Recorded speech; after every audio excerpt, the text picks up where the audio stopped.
전체를 한번 같이 천천히 한번 어떤 사건이 흐르고 있나 누가복음 5장 8절부터 11절까지를 한번 연결해서 같이 이 시간이 한 주간의 성경 읽는 유일한 시간 분들은 회개하시면서 읽겠습니다. 8절 시작.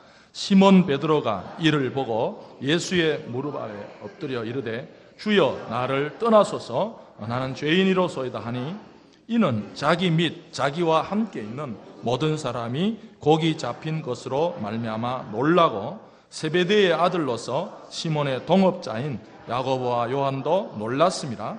예수께서 시몬에게 이르시되 무서워하지 말라. 이후는 내가 사람을 취하리라 하시니 그들이 배를 육지에 대고 모든 것을 버려두고 예수를 따르니라. 아멘. 오늘도 이 말씀의 축복이 여러분 삶과 한 주간의 계획 속에 함께 하시기를 주님의 이름으로 축복합니다. 금요일 거리에 전도를 나가서 제가 옆에서 들어보니까 어떤 중년 아주머니가 지나가는데 우리 전도사님이 또 다른 남성분이 지나가요. 그래서 저 남자는 누구예요? 그러니까 그 중년 아주머니가 저 사람 우리 시어머니 아들이야 그러더라고. 자, 그 처음에 몰랐어요. 저 시어머니 아들이야. 그래. 우리 딱 지나가고 뭐야 이게? 아무리 내가 촌수에 약하지만 시어머니 아들? 남편 아니야? 자기 남편을 시어머니 아들이라더라고. 말은 맞는데 재미도 있고 한편으로는 정말 오늘 모든 부부들이 자기 남편을 볼 때 그냥 우리 시어머니 아들 아니야 이런 느낌이 아닐까? 오늘 성도들이 같이 몇십 년 예배를 드리면서 그냥 우리 교회 성도? 그렇게 하지 마시고 오늘도 좀 더 식사를 하실 때도 조금씩 가까워지시는 우리 성도들이 되시기를 주님의 이름으로 축복합니다. 사람이 일생 동안 살면서 직업이나 직장을 몇 번이나 바꿀까? 과거에는 한 우물을 팔아. 그런데 요즘은 평균 한 6번 정도 직장을 바꾸든지 직업을 바꾼다. 그렇게 통계가 나와 있습니다. 오늘 본문에 보시면 평생을 고기 잡다가 다른 삶을 살아간 사람을 소개하고 있습니다. 지난주 살펴본 대로 이 시몬이라는 사람은 볼륨을 조금 낮춰주시기 바랍니다. 시몬이라는 사람은 평생을 고기 잡는 일에 자신감을 가지고 살았습니다. 사람이 뭔가 하나쯤은 자신감이 있어야 됩니다. 내가 이거 하나만큼은 뭐 빵을 굽든지 뭘 하든지 어제도 보니까 돌 깨는 데는 어떤 분은 돌을 깨는 데는 내가 자신 있다. 뭐라도 하나에는 자신감이 붙어 있어야 그걸 가지고 직업을 만들어 사는 것이 아닙니까? 오늘 이 시몬이라는 사람은 나는 다른 것은 모르지만 바다에 가서 물고기 잡는 일은 내가 자신 있다. 어제 제가 우연히 저녁에 TV를 틀다가 평소에 보지 않던 낚시 방송이 또 있더라고. 우리 집에 그게 나오는지도 몰랐는데 뭐 또 저 높은 번호에 나가니까 낚시 방송이 있더라고요. 그래서 어떤 아저씨가 배를 통통 타고 무인도에 딱 가서 정말 뭐 위험하죠. 그러다 가끔 사고도 나가잖아요. 근데 딱 서더니 벌써 거기 딱 서더니요 물을 딱 보더니 설명을 하더라고요. 아, 이 물은 어디서 어디로 흐르고 지금 파도는 높은데 지금은 거기가 잘 안 잡힙니다. 조금 있으면 물결이 낮아지고 물 방향이 이렇게 틀고 그때는 어디로 던지면 고기가 나옵니다. 그래서 딱 던지니까 지금은 나올 때가 아닙니다. 지금은 여러분들 지포 있죠? 지포를 쥐치라 그래요. 지금은 던져봐야 쥐치밖에 안 나옵니다. 이게 몇 개 나오다 보면 다음에 이제 우리가 오늘 목적인 감성돔이 나옵니다. 그래서 딱 던지니까 진짜 감성돔이 딱 나와요. 그래서 거기 보니까 내가 이 감성돔 던질때는 뭐 TV에 보니까 이게 그린동이 낚싯대 몇 호, 줄은 제가 이름도 모르는 낚싯대 이름은 뭐고 줄은 뭐고 이게 찌는 뭐고 뭐는 뭐고 낚시 바늘은 몇 호고 탁탁탁탁 나오더라고. 저것도 전문적이구나. 무작정 잡는다고 되는 게 아닙니다. 그 나름대로 지식과 경험과 바람의 방향과 물때 방향과 물 흐름과 다 알고 탁 던지니까 나온다는 거예요. 여는 시몬 베드로는 다른 부분은 모르지만 내가 물고기 잡는 거 하나만큼 내가 자신 있다. 아버지 때부터 할아버지 때부터. 여러분 그 갈릴리 바다가 그렇게 큰 바다가 아닙니다. 우리 교회에서도 그 성지순례로 갈릴리 바다 가봤잖아요. 막 큰 넓은 바다가 아니고 그냥 뭐 호수가 지금 누가는 호수. 이 마태나 이런 사람들은요 똑같은 걸 보고도 마태 복음에 보면 갈릴리 호수 바닷가라 그래요. 근데 누가는 벌써 요즘으로 말하면 이 인천공항에서 국제선을 많이 타봤기 때문에 이거는 바다가 아니야, 호수야. 똑같은 걸 보고도 마태 같은 사람 바다라 그러고 누가는 호수라 그래. 적어도 이 호수의 정도에서는 시몬은 고기 잡는 일에는 누구보다 더 잘하는 거예요. 지금 어디 가면 고기가 잡히고 지금 시간이면 어디로 가야 되고 이 물결을 높이 보면 어느 쪽으로 다 알고 있었어요. 자신이 그렇게 자신 있어 하던 부분에 왠지 그 일이 탁탁 걸립니다. 여러분, 인생을 살아가다 보면 자기 머리와 자기 지식과 자기 경험이 풍부해서 이것만은 내가 자신 있다 라고 했던 그 분야에 왠지 턱턱 걸릴 때가 있어요. 안 될 이유가 없는데, 아니 이게 왜 이러지? 이 정도 안 되면 설마 아니 설마가 계속됩니다. 자신의 인생의 한계를 느끼기 시작했어요. 뭐야 이게? 내 힘대로 해서 안 되는 일이 있어? 내 지식으로 내 경험으로 이때까지 내가 쌓은 모든 기술을 동원데 내가 안 되는 일이 있어? 여러분, 인생이 살다 보면 자기 한계라 그럽니다. 자기가 노력해도 안 되는 부분이 있을 때 쉬운 방법이 있습니다. 절망하면 됩니다. 포기하면 됩니다. 낙심하면 됩니다. 그만두면 됩니다. 그러나 이 시몬은 자기의 절망 앞에, 자기의 한계 앞에서 절망하지 않고 새로운 길을 뚫어냈다는 것입니다. 사랑하는 성도 여러분, 오늘 말씀을 듣는 모든 분들, 여러분 인생에 어떤 한계에 부딪혔을 때 거기에 무릎 꿇지 마시고 거기 절망하지 마시고 다시 새로운 길을 뚫어내는 우리 모든 시몬 베드로 같은 성도들이 되시기를 주님의 이름으로 축복합니다. 무릎 꿇는다. 오늘 8절에 보시면요, 시몬 베드로가 이제 고기가 많이 잡혔어요. 지난 이야기죠.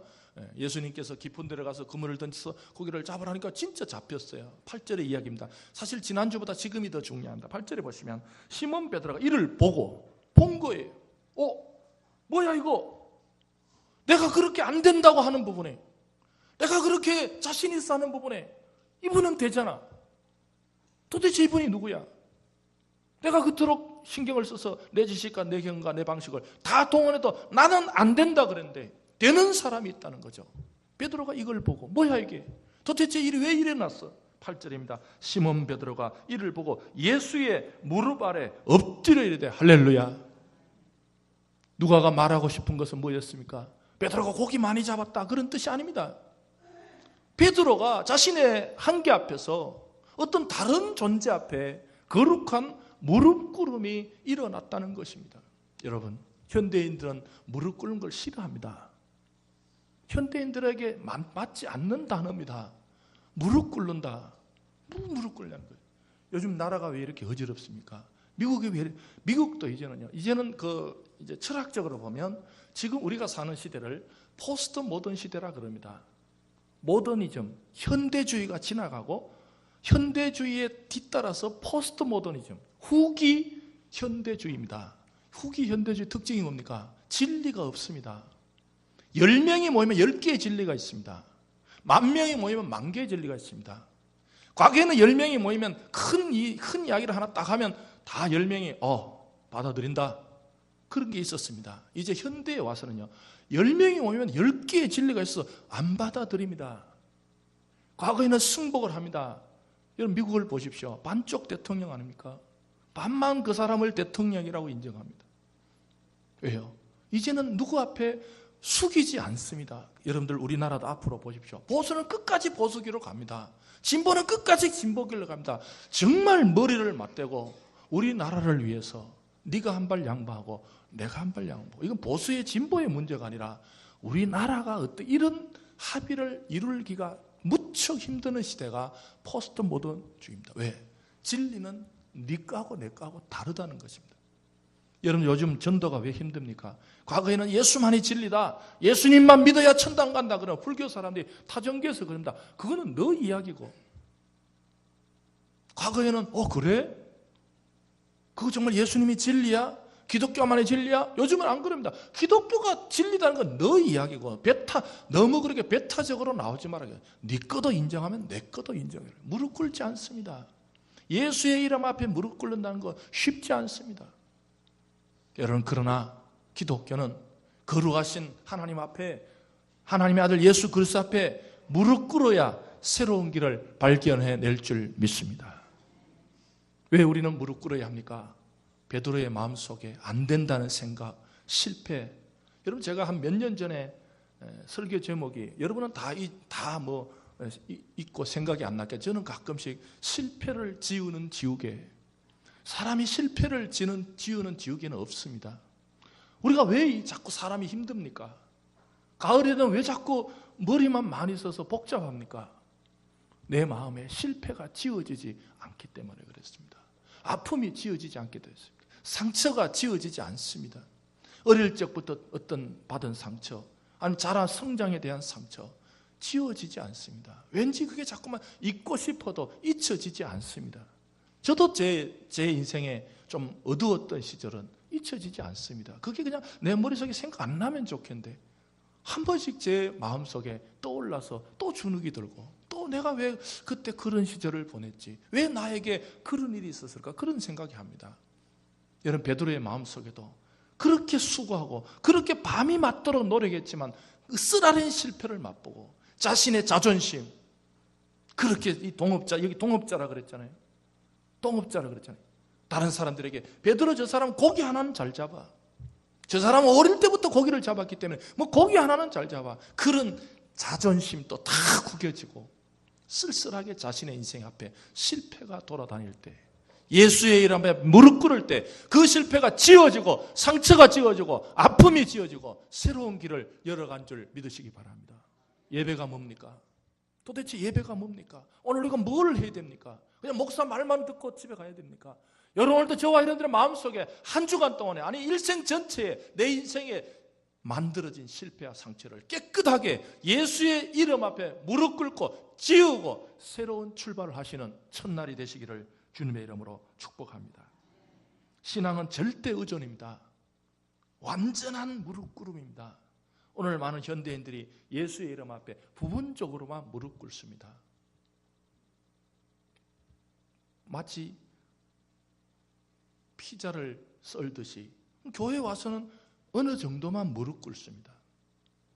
여러분, 그러나 신앙은 부분적인 무릎 꿇음이 아니라 베드로처럼 전 존재의 무릎 꿇음이 도대체 뭔가? 무릎 꿇음은 자신의 한계를 인정한다는 뜻입니다.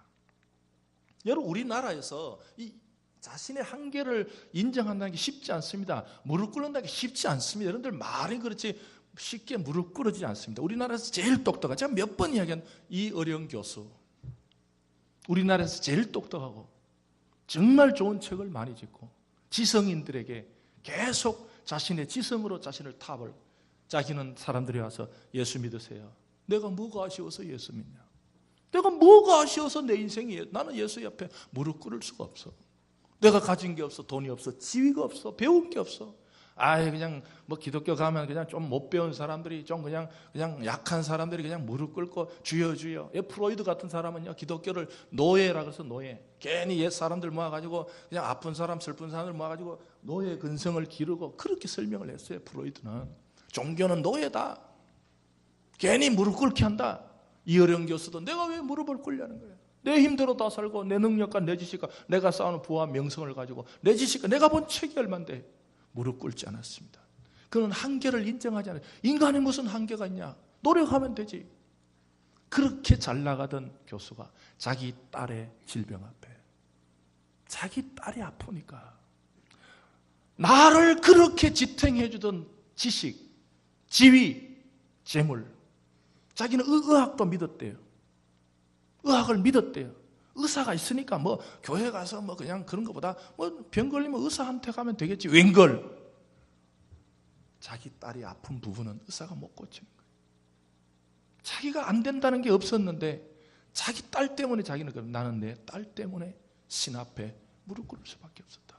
사랑하는 성도 여러분, 인생을 살다 보면 자기 한계를 인정하기 싫어도 그 한계가 올 때 그 앞에, 원래 이제 영적으로 보면요, 거룩한 무릎 꿇는다는 것은 거룩한 절망을 느끼는 겁니다. 여러 사람이 그냥 절망 느끼면 우울증이 걸려요. 자기에 대해서 절망해 보십시오. 아이고, 나 같은 게 살아서 뭐해? 나는 별 볼 일 없는 인간이야. 나는 아무 가치 없는 인간이야. 그냥 절망하면 우울증으로 갑니다. 그러나 예수 앞에서 거룩하게 절망할 때, 주님, 뒤에 보십시오. 뭐가 따라옵니까? 시몬 베드로가 이를 보고 예수의 무릎 엎드려 이르되 주여 나를 떠나소서 나는 죄인이로소이다. 무슨 뜻입니까? 내가 죄인이라는 거예요. 무슨 뜻이에요? 죄를 졌다는 뜻이에요. 그런 뜻이 아닙니다. 이 죄인이라는 소리는 주님 앞에서 내가 거룩한 절망을 느낍니다. 무력감을 느낍니다. 내 자신의 무가치함을 느낍니다.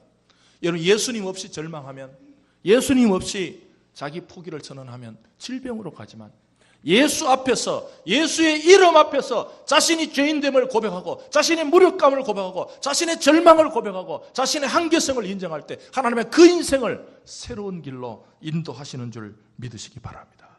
예배가 뭡니까? 거룩한 무력감을 느끼는 거예요. 내가 세상에서는 무력하지도 않고 세상에서 나도 돈도 있고 지위도 있고 잘 배울 만큼 배워서 남한테 아쉬운 게 없지만, 예배가 뭡니까? 주님, 그것이 나를 지탱해 주지 않습니다. 오늘 이 예배는요, 모든 계급장을 다 떼어버리고, 주님, 내가 세상에서 나를 지키려고, 세상에서 나를 세우려고 배웠던 지식, 경험, 지위, 그것들이 나를 지켜주는 줄 알았는데, 예배가 뭡니까? 주님, 그것으로 내 인생을 여러분, 죽음 앞에 섰을 때, 하나님 앞에 섰을 때 그것이 나를 지켜주지 못한다는 거예요. 죽음으로부터, 죽음의 공포로부터 내 지위가, 내 지식이, 내 경험이, 내가 쌓아놓은 명성들이 죽음으로부터 내가 자유함을 누리지 못한다는 것입니다.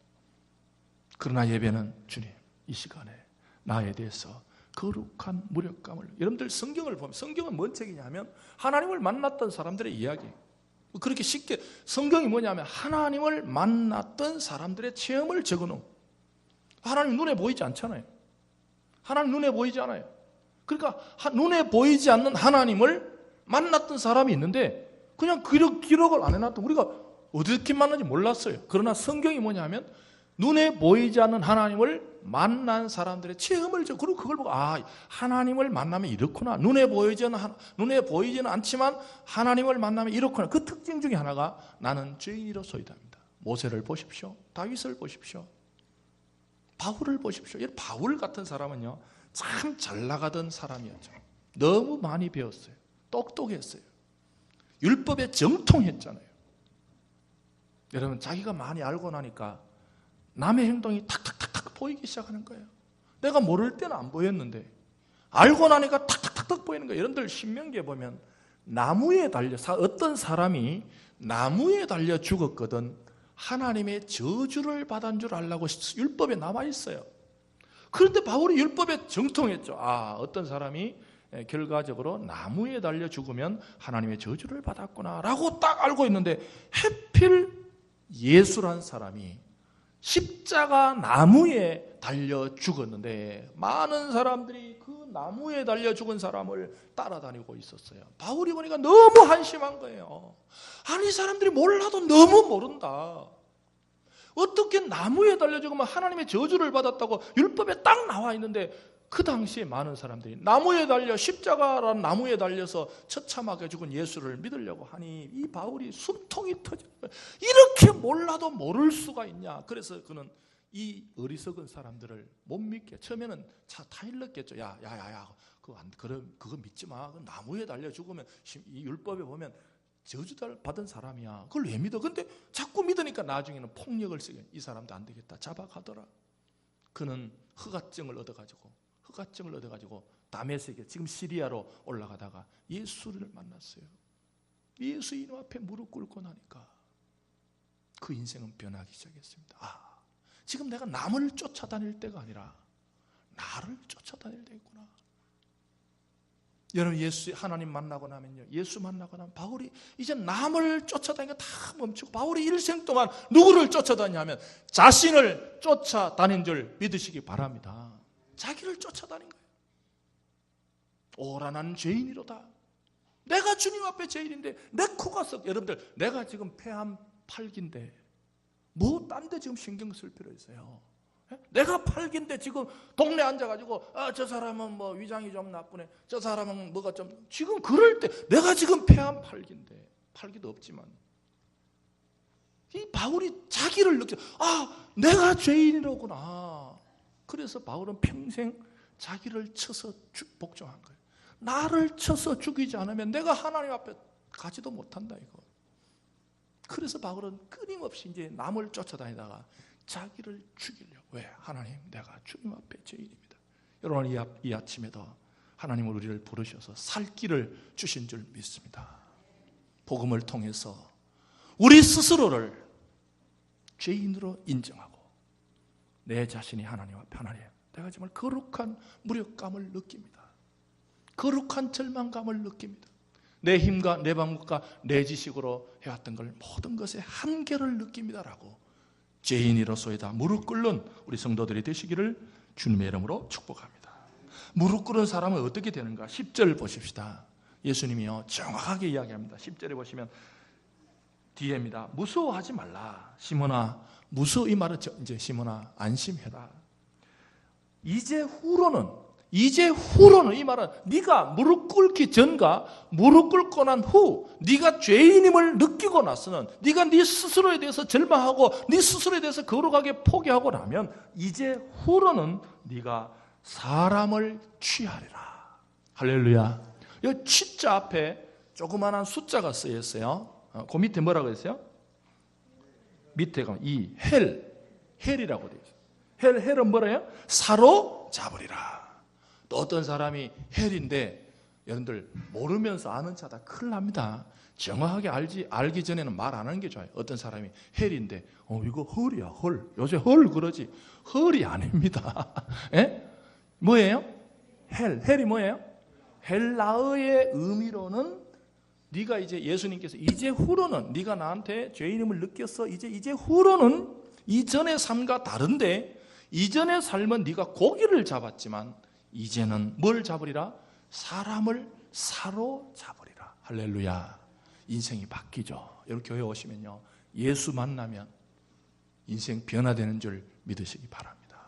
베드로가 예수님 만나기 전에 얼마나 고기를 더 많이 잡을까? 동업자들하고 얼마나 나눌까? 얼마나, 여러분들 배를 사면 또 뭐 활보금 또 나가야 될 거 아니에요? 빨리 고기를 많이 잡아가지고 활보금 어떻게 낼까? 남보다 더 많은 배를 어떻게 살까? 온통 그런 일에 관심이 있다가 이제 예수님께서는 너 이제 고기에 관심 갖지 말고 사람에 관심 가져라. 이 사로잡는다는 뜻이 뭐냐면, 따라합시다. 매력을 주어 이끌다. 여러분, 예수님 만나고 나면 특징이요, 사람이 매력이 있게 됩니다.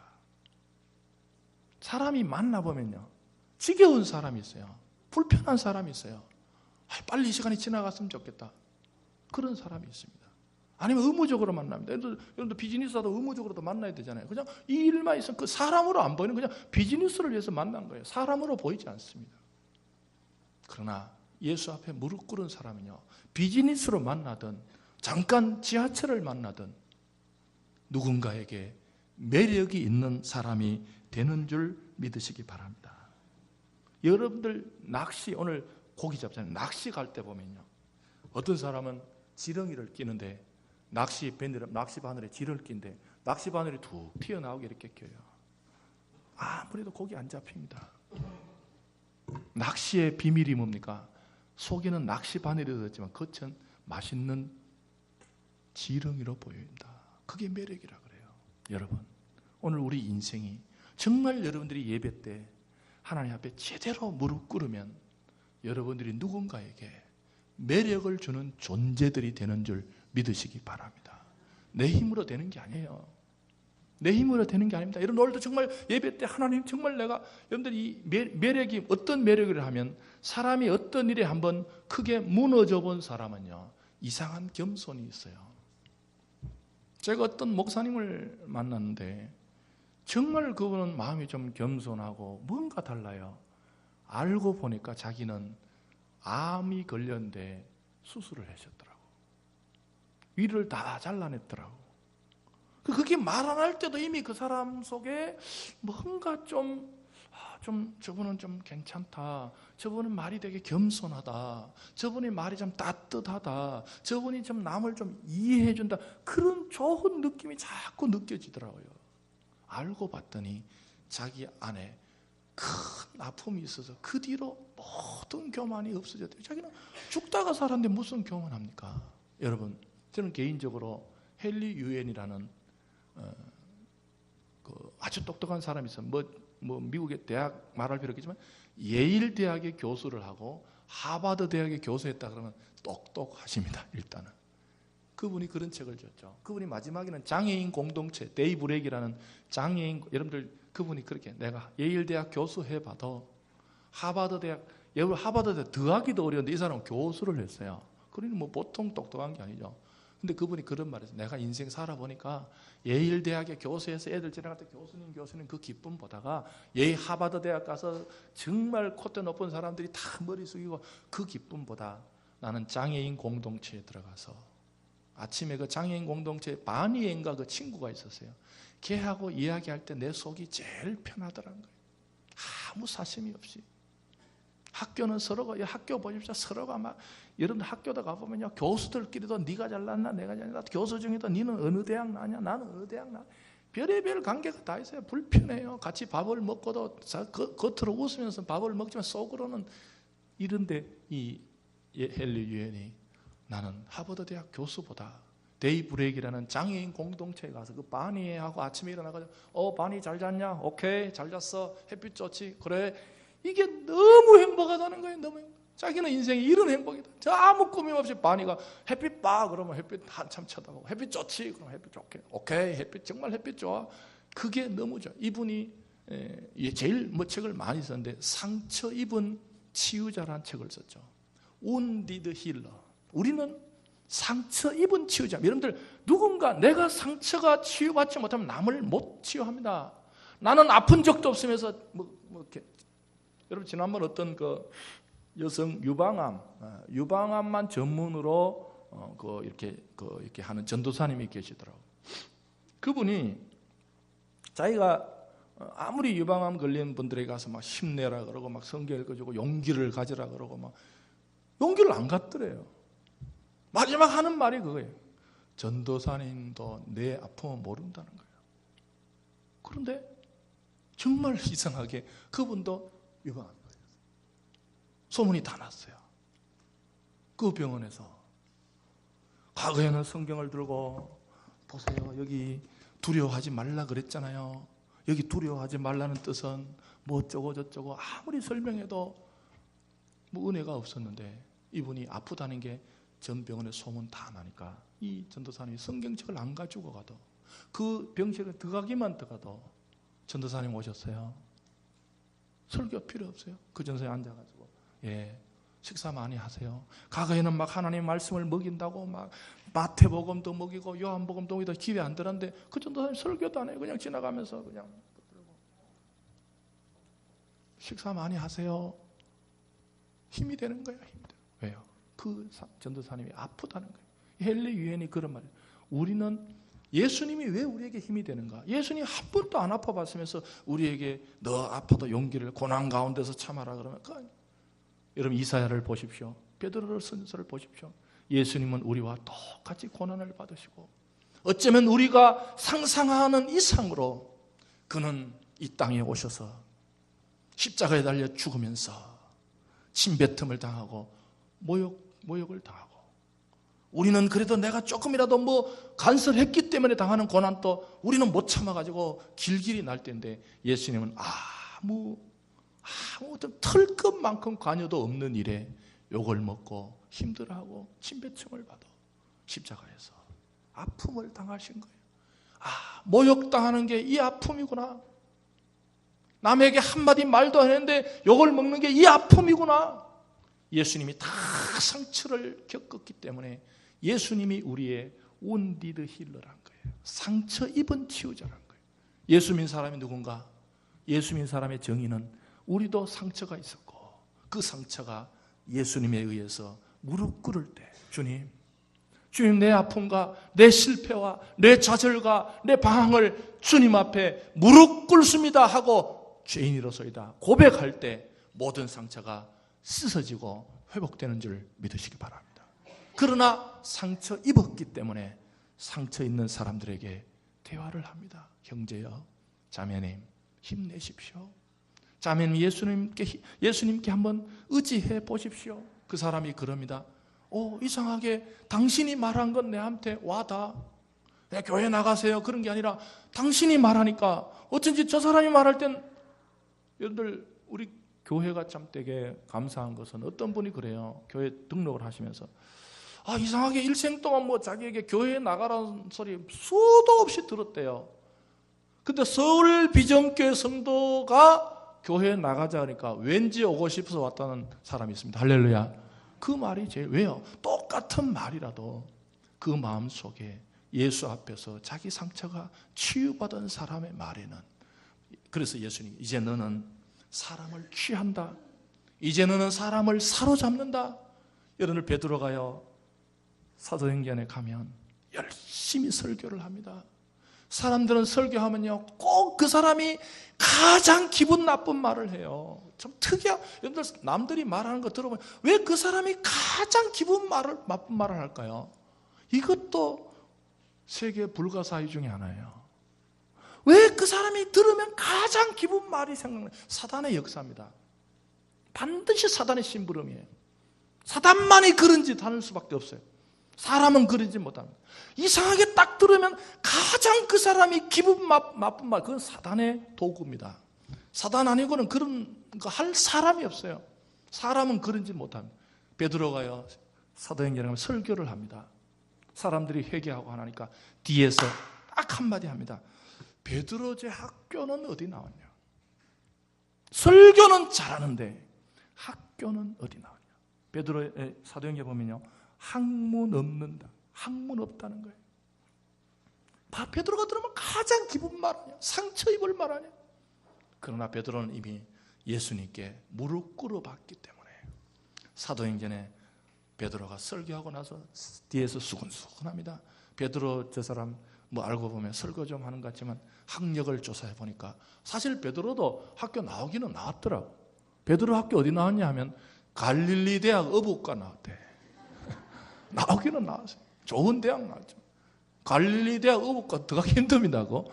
나오기는 나왔는데 이게 갈릴리 대학 어부과는 동네선 통해. 동네 갈릴리에서는 너 학교 어디 나왔습니까? 예, 갈릴리 대학 어부과 나왔어.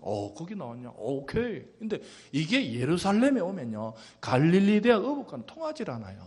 그때 설교를 베드로가 사도행전에서 쫙 하니까 제 뒤에서 학교 어디 나왔냐? 여러분 이미 베드로는 무너져 봤기 때문에, 이미 베드로는 무릎 꿇었기 때문에 더 이상 그게 영향을 미치질 못해요. 사랑하는 성도 여러분, 무릎 꿇는 자들의 행복이 뭔지 아십니까?